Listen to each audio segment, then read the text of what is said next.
Paper leak को लेकर देश भर में मचे बवाल के बीच शुक्रवार रात को केंद्र सरकार ने एंट्री पेपर लीक कानून लागू कर दिया।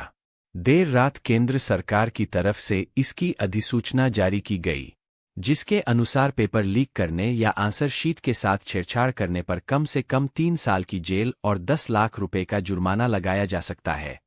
इस कानून को लागू करने का मुख्य मकसद परीक्षाओं में हो रही गड़बड़ी को रोकना है। आइए जानते हैं इस कानून की बड़ी बातें।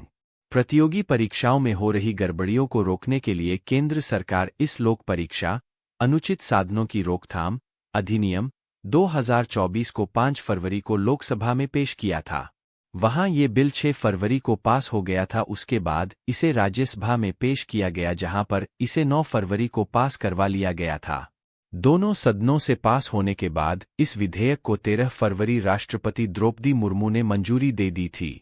फरवरी में मंजूरी मिलने के बाद केंद्र सरकार ने इस एंटी पेपर लीक कानून को 21 जून की रात से देश भर में लागू कर दिया है। आप जान लीजिए कि एंटी पेपर लीक कानून यानी कि लोक परीक्षा कानून के दायरे में UPSC, SSC, JE, NEET, CUET, railway, banking भर्ती परीक्षाएं और एनटीए की तरफ से आयोजित सभी परीक्षाएं आएंगी।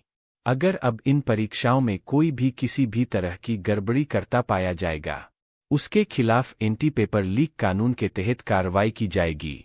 सार्वजनिक परीक्षाओं में ज्यादा पारदर्शिता लाने, परीक्षा में गड़बड़ी करने वालों पर नकेल कसने के लिए लोक परीक्षा कानून 2024 काफी मदद करेगा।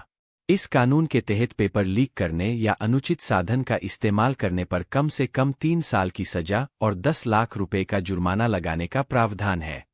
इसके साथ ही परीक्षा संचालन के लिए नियुक्त सर्विस प्रोवाइडर के दोषी पाए जाने पर 1 करोड़ रुपए तक जुर्माना लगाया जा सकता है।